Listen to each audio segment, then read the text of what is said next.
We are live. Okay.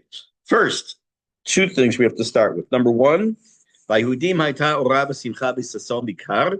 What a phenomenal day. Israel once again did exactly what's done in other countries, found a place where the top people of the murderous organizations are at one spot and blew their brains out. And we should just hope that this continues. And it was just absolutely fantastic. And everyone hates us. So let's give them more reasons to hate us. I don't care. Secondly, for those of you not on Facebook or not on Facebook today or the other communication I may have sent out, I am just now starting to promote the new volume of Zmirot HaZamer B'Fiyut with original Piyutim. It's the largest one I've had so far. I think there's 34 in there in memory of Yakir Teitelbaum. And Bezrat Hashem, in Ma'ale Adumim and in other cities, hopefully, I'll do book launches. And for those people who are interested and have nothing else to do with their lives, they're going to be welcome to join. Okay. Let me just get everything set up. Take a drink here. Just a minute. See if I can talk. Okay. So at the end of the class last week, I was asked, because I mentioned multiple times the phrase Jewish philosophy. And I was asked, what is Jewish philosophy? So I'm going to take about 3 or 4 minutes only at the beginning here, just to mention, it may be less, 2 examples of what Jewish philosophy is. There's plenty out there, but I'm going to take a couple of classics. One is Rabbeinu Sadia Gaon, his book Emunot V'Deot. When we learned about the Gaonic period a long time ago, we talked about the Rabbeinu Sadia Gaon wrote this book, the Book of Beliefs and Opinions, or Emunot V'Deot, was probably considered one of the first, if not the first, book of philosophy of Judaism. Just tell you a couple of the goals he had, for example, in writing such a book. He wanted to, he was writing it as a dialogue with Aristotelian thought, Islamic thought, and show where the Jews differ. And he wanted to present Judaism as a rational, systematic philosophy, and were certain things that he wanted to make sure that were understood from the Jewish perspective, and that is one of the big ones was creation, what's called ex nihilo. Ex nihilo is Latin for out of nothing. We believe that the world was created yesh me'ayin, something out of nothing that only Hashem can do, ex nihilo, and the belief in Aristotelian philosophy was something called the eternal universe. We talked actually a little bit about it a while ago. The eternal universe basically held the universe has always been here. Where'd it come from? It's always been here. But where'd it come from? It's always been here. Enough. And that's been the approach of Aristotle and the generations after him. And it was argued by Sadia Gaon that no, it's the concept of yesh me'ayin. In addition to that, he spoke at length about the position of nevuah or prophecy in Judaism, especially as we see in the Tanakh, as a necessary bridge between Hashem and humanity. He also was I don't know if he was the first, but I believe he was the first to divide mitzvot. Now, you can divide mitzvot in many different ways.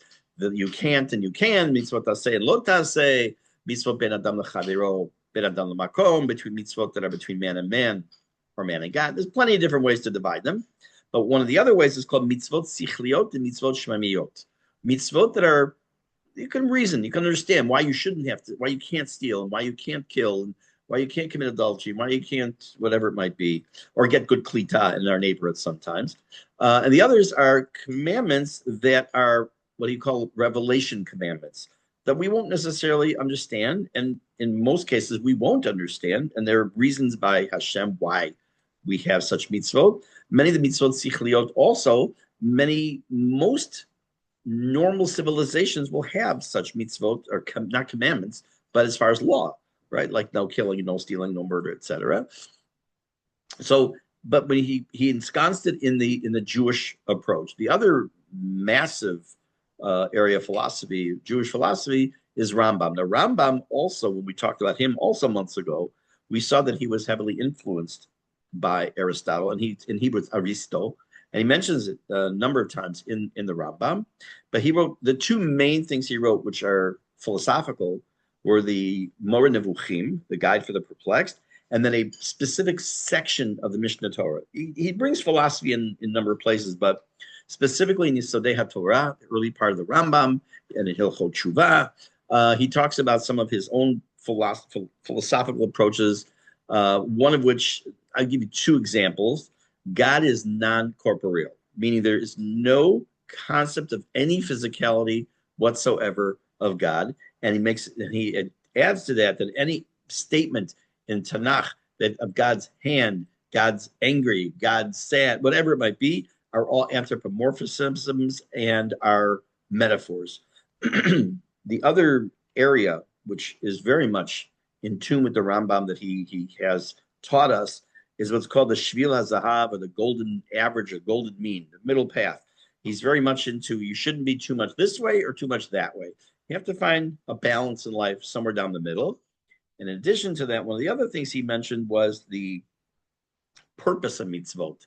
Now, there are other svarim that talk about what is each mitzvah and how does it break down. But his Sefer Mitzvot, and he talks about mitzvot that are there, that Hashem gave us to lead humans, Jews for the most part, to the truth and ultimate knowledge of God.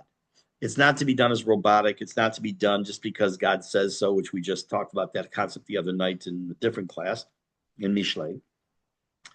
But again, the whole topic of Jewish philosophy can go on for a long time. But for right now, we will now continue with our regularly scheduled programming. Where we left off last week, we met Moses Mendelssohn and the concept of the Haskala movement, or the Maskilim, or those who practice that approach to Judaism. We said that Moses Mendelssohn was heavily influenced by the Enlightenment in Europe and felt that a similar idea needed to migrate into Judaism. And he wanted to, quote, improve Jews in a few ways. And where we left off was, what are those? What exactly did Haskala stand for? So if I say, what does Orthodox Judaism stand for? So we know many things we could list without blinking an eye. Torah's Mina Shamayim, and we have all the 613 mitzvot, and just a whole list of things. But when you talk about the Haskala, you have to understand what is it that what was Moses Mendelssohn and his followers, what were they pushing for? So the overall goal of Mendelssohn and Haskala was that Judaism should fit into the social, intellectual, and cultural norms of modern Europe. Jews could be fully integrated as full and equal citizens. Now, we're going to talk in a little while about tonight, Bezrat Hashem, about Napoleon, and we'll see how that works out, doesn't work out. They also believed that they needed to, in the Haskala, to downplay, in some cases outright reject, what they referred to as the outdated mitzvot, so that would separate the Jews socially. Kosher would be an interesting example, because kosher automatically separates between Jew and non-Jew, because it makes it, anyone who is, myself included, I was in the working world for 17 years, in the business world, not working world, the business world, and I knew that there were times I would have to go out and whether it's a glass of water or an apple or whatever it might be, or a thing of cottage cheese, it was, there's a distinction there, many mitzvot like that. So they felt that this was something that was dividing them from the regular day-to-day European world, and they wanted to break free from those, quote, outdated rules and regulations. In addition to that, they saw Judaism as, let me change that.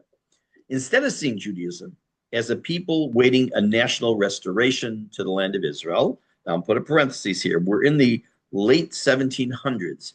In the early to mid 1800s, we're going to find out about the early movement of Aliyah, and we'll learn about Herzl, of course, and all. So this is not that far behind in the timeline of history.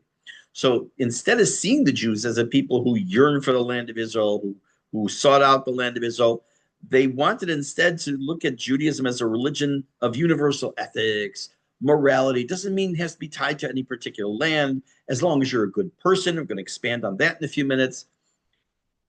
But what about the whole concept of messianic idea, which was very heavily rooted, obviously still is, in Judaism. It's one of the 13 principles laid down by the Rambam.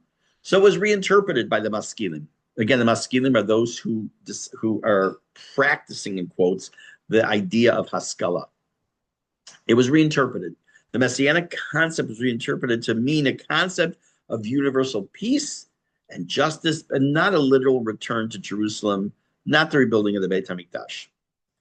In addition to that, they also wanted to make some other changes. Where is the most obvious expression of one's Judaism? And that's in the synagogue, in the Beit Knesset. So number one they did was they shortened the davening. And I know there's some people listening that say, yes, that's a great idea to begin with. And there are many places where davening is very long and many places where davening is very short. And to each his own. But in their purpose was to quite limit the length of the prayers. And they were often translated into German. And they also introduced organs and choirs into the services.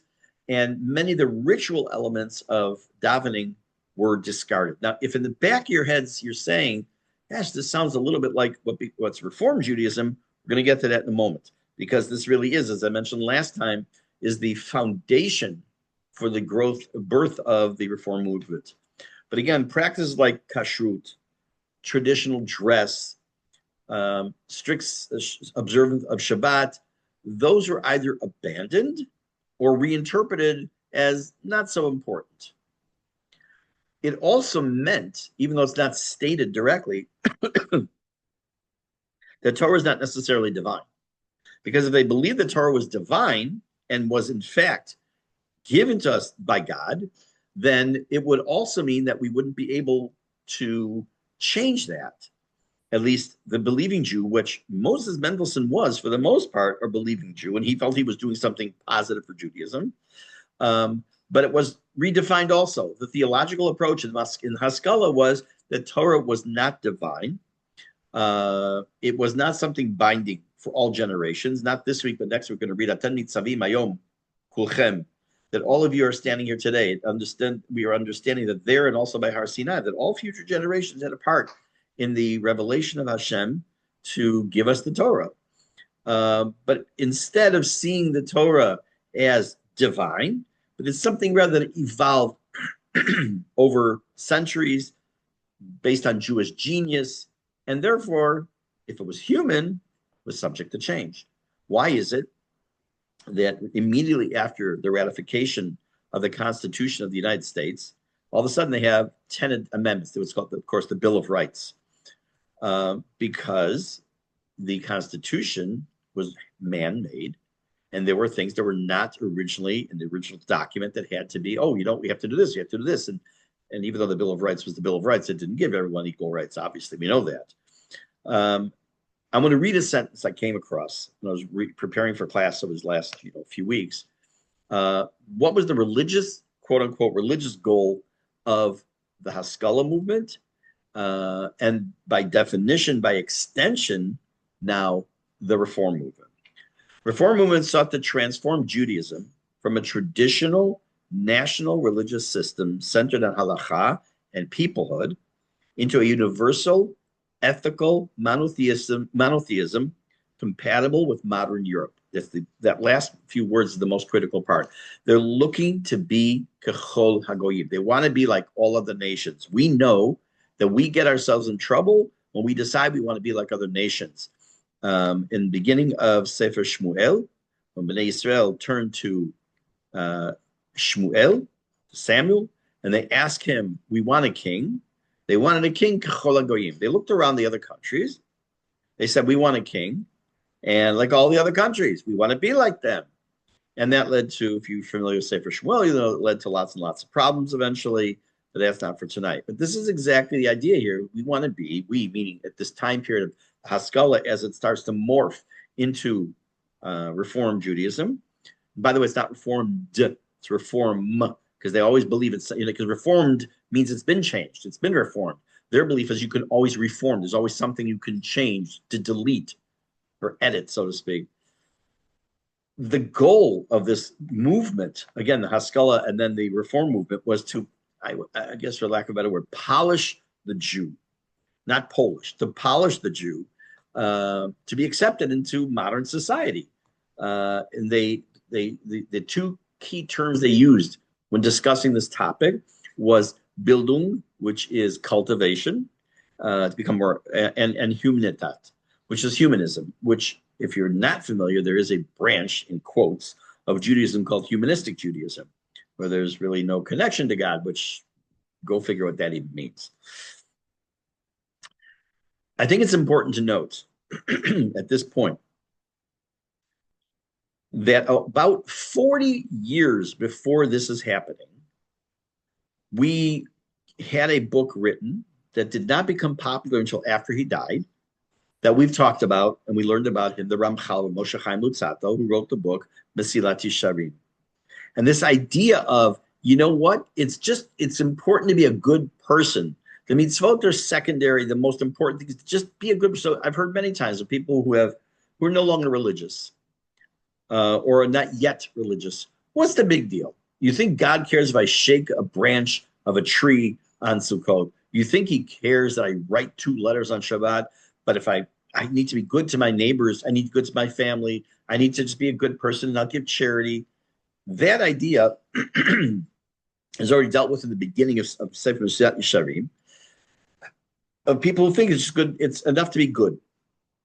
And the answer is no, it's not enough. You need to be a good person, but you have to be also a person who keeps mitzvot, because mitzvot are the ikar, and part of keeping the mitzvot, by definition, is becoming a good person. Because a person who will sit and shuckle and shul, and he'll sit over daf yomi, and he'll help and be someone who gives lots of money to tzedakah, but he's cheating someone in business, he's not a good person. Or they're not a good person, right? They may be doing the mitzvah, but they're not. The purpose, part of the purpose of the mitzvah, as the Rambam talks about, of course, and also Rabbeinu Saadia Gaon and others, are to mold us into people who want to do the will of Hashem and be good people. Ben Adam L'Chavero and Ben Adam L'Makom, both between our fellow man and between us and Hashem.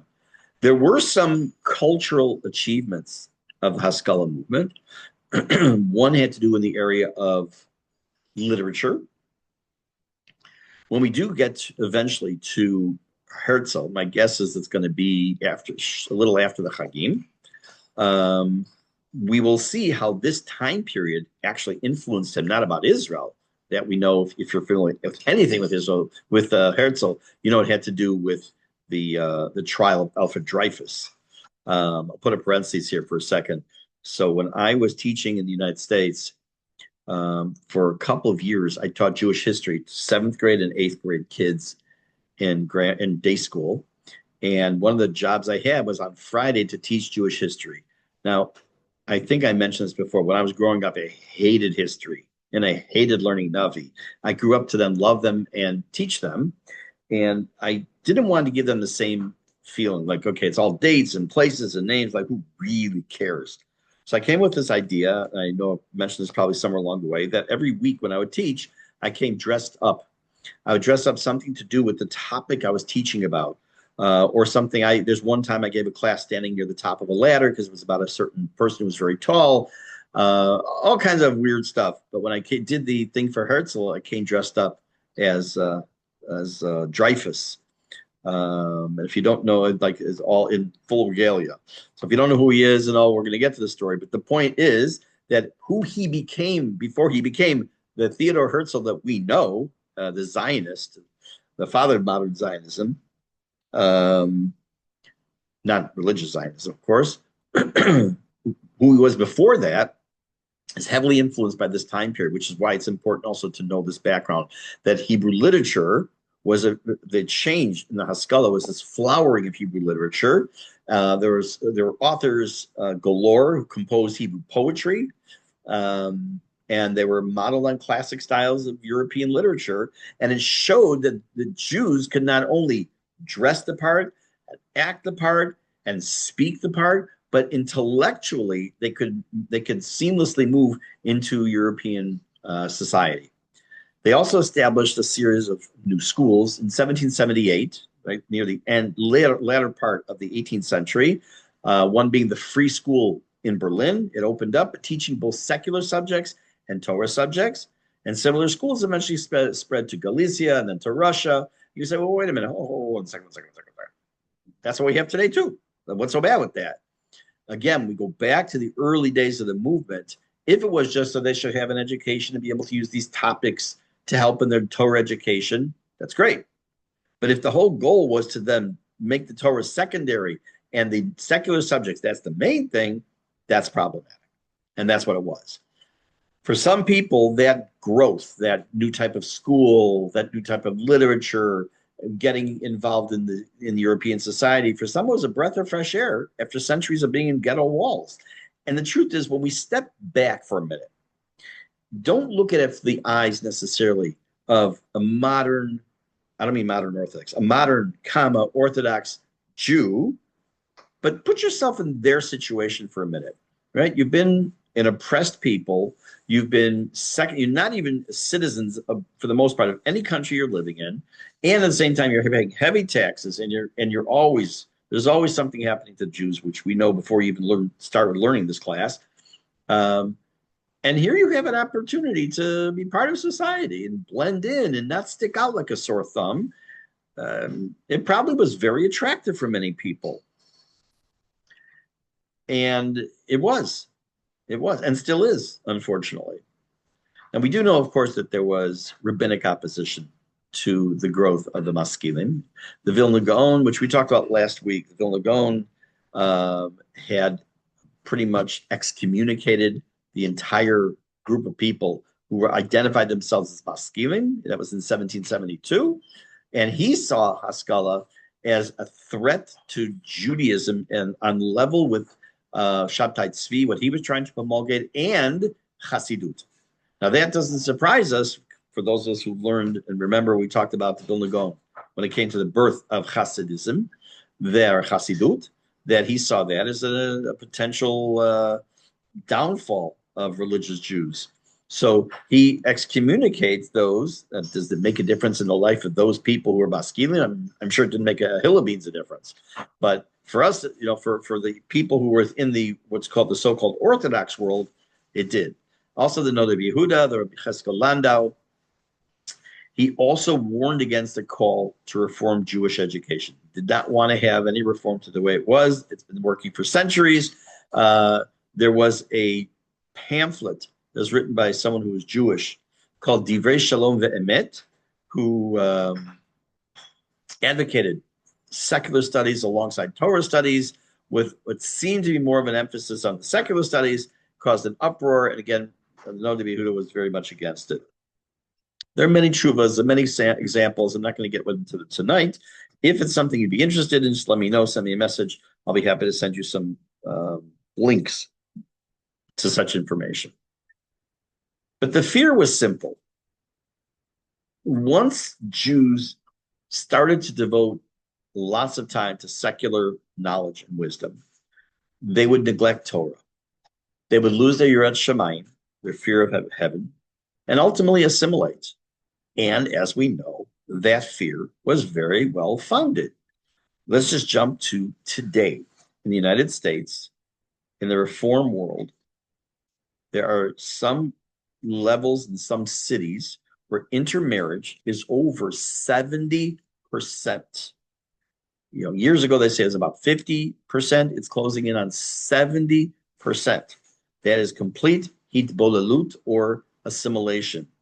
If a Jewish woman marries out, her kids are still Jewish, but the chance of them being raised Jewish, forget religious, is so low. And if a Jewish man marries a non-Jew, that's the end of the line. It's the end of the line for that guy's family as far as his kids. They're not Jewish. So the fears in this mid to late 1700s of what will happen to the average Orthodox, and again, I use that in quotes because it's such a broad statement or a title, what will happen to the Jews was extremely well founded and not without lots of repercussions to our very day. Berlin, I'm going to talk about Berlin just for a moment versus Eastern Europe. In Berlin, the Haskala meant salons, literature, acceptance in high society. But in Eastern Europe, notice those are relatively parv. What does that mean? Well, In Eastern Europe, in places like Galicia and then Russia, Haskala became more militant. There, they openly attacked rabbinic authority. They mocked the Hasidim themselves. They mocked traditionalists. They wanted to replace yeshivot with modern schools to shut down, if not destroy physically, the school, the yeshivot. And the polarization got stronger and deeper and deeper. The traditional Jew saw Haskala as a betrayal. Maskilim saw the rabbinic Judaism as narrow, backwards, ancient. Remember, I used the term rabbinic Judaism, which we talked about a long time ago at the beginning of this class, probably, that until the time of the second Beit HaMikdash, Judaism there was a lot of prophecy involved and a lot of the word of Hashem coming direct to prophets and all. After the destruction of the second Beit HaMikdash, we moved into a time period known as rabbinic Judaism, time period of the Mishnah and the Gemara again, which we did a long time ago. We also cannot skip repeating what we said some last week about Rav Hirsch Zatzal. Rav Shimshon Raphael Hirsch, his 19 letters, his book Chorev, all the actions that we talked about were to help counter the reform movement. Besides additionally putting into writing what we believe in and what we should focus on and all, but also it was a very strong attack on Reform Judaism, which was, of course, Reform movement, an outgrowth directly of the Enlightenment slash Haskala. Rav Hirsch's lasting legacy of the war against Reform Judaism, he preserved modern orthodoxy. Orthodoxy, I don't say the word modern. He preserved orthodoxy in Germany, where many people thought that it was doomed. That was it, the end of orthodoxy. A similar approach or feeling was after World War II, when Jews started to immigrate immigrate into the United States and emigrate out of Eastern Europe, and they're going to take off their kippah, they're going to lose Shabbat, they're going to cut their payas and their beards, But here, it was what we call today a clear and present danger. So Rav Hirsch's model preserved orthodoxy in Germany when many people thought it was doomed. His writings, as I said last time, also provided a basis for traditional Judaism for any age. That's one of the beauties of his writing, is it's not good only for the 1700s, the 1800s, maybe the early 90s. It's good at all times. And his policy, which we learned about of Auschwitz, of the idea of segregating yourself, of not mingling, not mixing with other communities, and include not just non-Jews, but with the non-Orthodox, also found him preserving orthodoxy. Reform leaders saw Rav Hirsch as their absolute number one nemesis, formidable adversary. And by the way, if you say formidable, I can't talk to you. I don't even know if it's an acceptable pronunciation, but that's my problem, not yours. Because why did they see him as such a formidable adversary? Because he was able to be on par with them in German, in his scholarship, in his philosophy, in his cultural fluency. But at the same time, he stood firmly on halakha. Remember, we talked about the idea that Rav Hirsch was very much about Torah im derech eretz, Torah umada, which becomes Torah im derech eretz. So Torah, sorry, I have it backwards. So all those ideas that we were talking about with Rav Hirsch, now we back them in to see how that was counter to the approach of the Haskala movement and get a better idea of what they were up against, meaning they being the Maskilim, when it came to Rav Hirsch and others.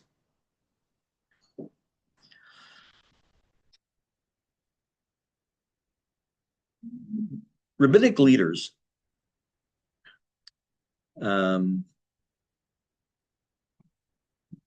taught a lot of basic underlying principles of how we conduct ourselves in Jewish life. Number one is that we have to be careful who our neighbors are and who our companions are. With whom do we surround ourselves? Because they heavily influence us. And therefore, the rabbinic leaders applied this concept when it came to the Haskala. They tried not only to explain to the Orthodox, this isn't our way, this is our way, but to also to distance yourself. So they shouldn't risk absorbing what they would call foreign values. But at the same time, Chazal teach us in Kiddushin, we know that there's a mission, a famous mission. It says a parent has a father has a requirement to teach his son a trade. You have to tell, and if you're going to teach your son a trade, you want to be a woodworker, you want to be a blacksmith at that time, you want to be a plumber, you want to, whatever it might be, um, then they had to know something besides just quote Torah, just Torah. So Maskilim claimed, look, we're doing exactly what the Mishnah says. They said, teach your kid a trade. That's what we're doing. That's the purpose of all this. Question is, though, of course, is that when they were doing that, did they value Torah as supreme, or was Torah becoming secondary? The answer, of course, was to them it was becoming secondary. Now, Haskala was a double-edged sword because, on the one hand, it did enrich the lives of the Jewish people culturally. It opened new opportunities. It opened doors for employment in some cases, in education, and it brought Jews into the modern society. But at the same time, as I say, it led to vast amount of assimilation. We're going to take a look now at this topic of freedom and emancipation and Jews vis-a-vis the modern world through a different lens. We're going to look at it through the lens of the French Revolution and Napoleon. Now, a number of months ago, before we started about Chassidut, we talked about the American Revolution in 1776 and the French Revolution in 1789. And I'm not going to get into the details again of the revolution itself, but we're going to talk about it for a little bit. And as far as the Jewish, back then we said, okay, we're going to learn about them, and then eventually we're going to talk about what was going on for the Jews, and that's what we're up to now. What was going on with the Jewish people? This is the height of the Haskala movement, the Jewish quote unquote enlightenment. Was this French Revolution, was it the long-awaited redemption, perhaps? Or was it just another trap for the Jews? So in 1789, we know the storm broke.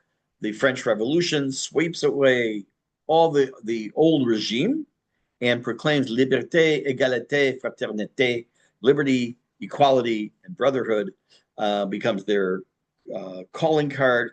They should add another word to that now, Palestinienne, because they become it's such poetic justice to see Macron try to push for a state for people that doesn't exist, and all of a sudden his government collapses 2 weeks later. It's just a beautiful thing to see. In any case, for the first time in European history, after the French Revolution, Jews are declared equal citizens, almost completely equal to the average Frenchman. The gates to the ghettos are open in the literal and the figurative sense, and special taxes against the Jews were abolished, and they were allowed to serve in the army, and they were allowed to attend universities. That's a big, big deal. But the emancipation came with some strings attached. The revolutionaries, meaning the French, who participated in the revolution, looked askance at the Jews, and they kind of wondered aloud, maybe in writing, maybe in their own homes, and they said, these Jews, are they a separate nation or just a religion? Now, what's the difference in that question? So I'm gonna come back to that in a second. We'll give you a little bit of background of something we talked about months and months, maybe more than months ago, when we first started talking about the Gemara, and we're going to see how this applies over here. If you take a look, some of you know I learned Gemara, Talmud Yerushalmi for many years now, and I happen to like it much more than Bavli.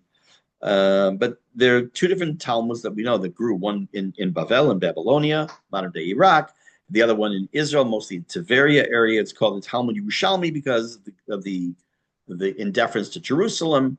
In any case, if you look at the tractates or the Masechtot are in the two different Talmuds, you'll notice that in the Yerushalmi, there's very, very little that has to do with sacrifices and Beit HaMikdash, and very little.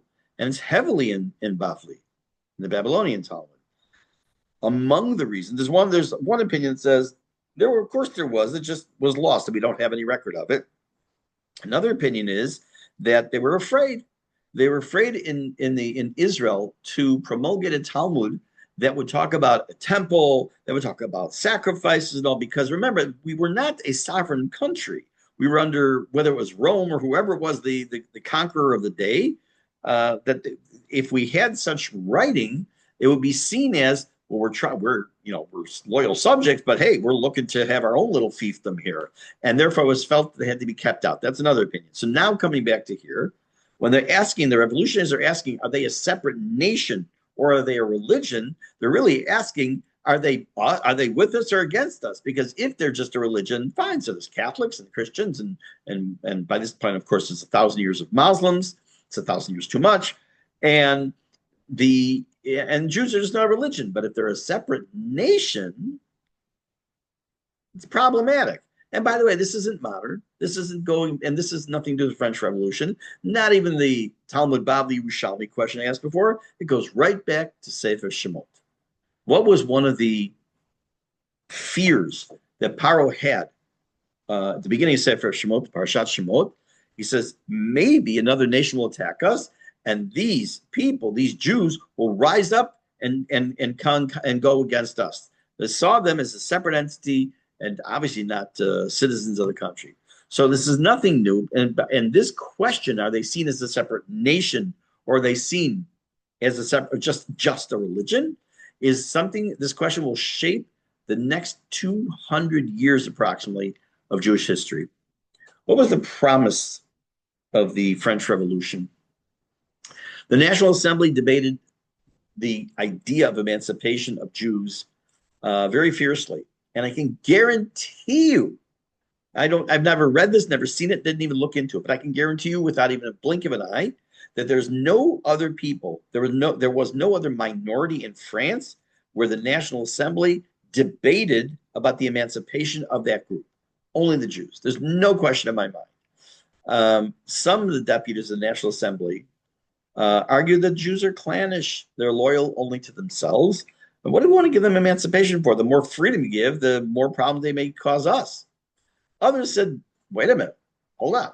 Denying the Jews' rights contradicts the whole principle of the revolution, the universal principles that everyone's equal and we should egalite, all this idea of equality.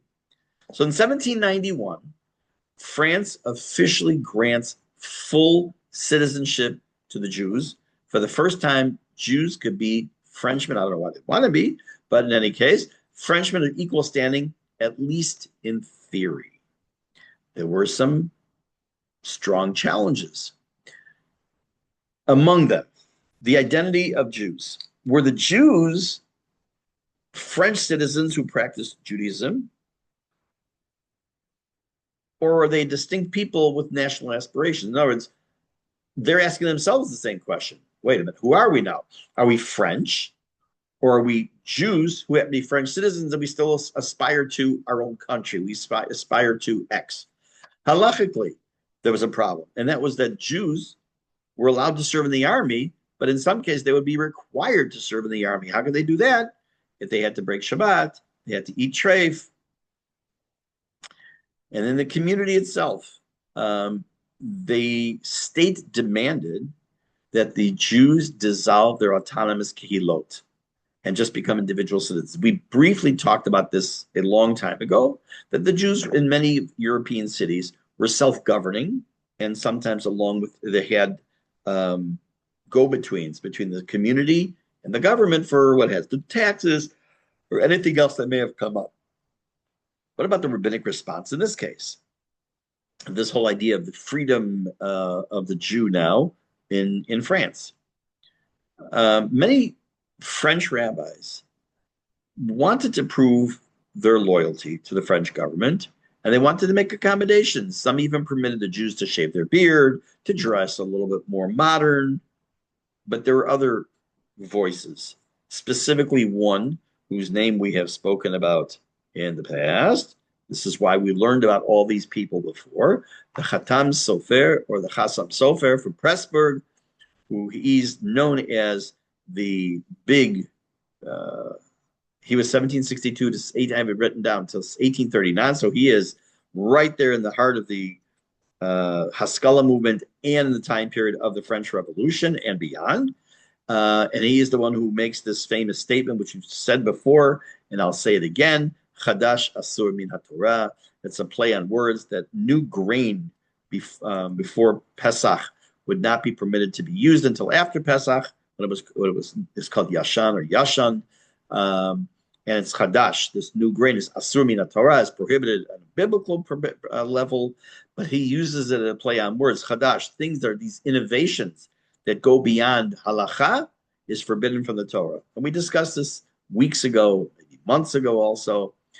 The Chatan Sofer used that as a slogan, both against the reform movement and also the emancipation. Now, obviously, the Jews' perspective of their newfound freedoms in France were heavily influenced also by what was going around them, the whole concept of the Haskala. The French Revolution opened up a modern Jewish question. And we're going to leave it with this, and we'll come back next week, Bezrat Hashem, to continue with it. And then we'll talk about Napoleon. Can Jews both be loyal citizens of a country and still faithful to Torah? The old question: are you a Jewish American or are you an American Jew? What's the difference in English? One is the modifier and one's the noun. So which is which? The modifier describes the noun. Are you the noun or are you the modifier? We'll see. We'll talk about that. We'll talk about Napoleon Bonaparte, who actually extends the emancipation well beyond France, and the result of what happens for the Jews because of that, these new freedoms, etc. And we'll go from there. So Bezrat Hashem, that'll be next week. Have a wonderful afternoon or evening, depending where you are. Thank you very much. You're all very welcome. Have a good day.